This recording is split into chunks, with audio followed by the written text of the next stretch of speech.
Grass fire, sumiklab sa Taal Volcano Island.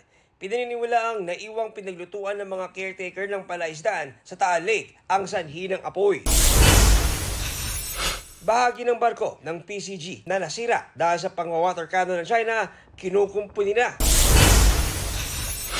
50% ng kaso ng measles o tigdas sa bansa mula Enero hanggang Abril ngayong taon naitala sa Bangsamoro Autonomous Region in Muslim Mindanao.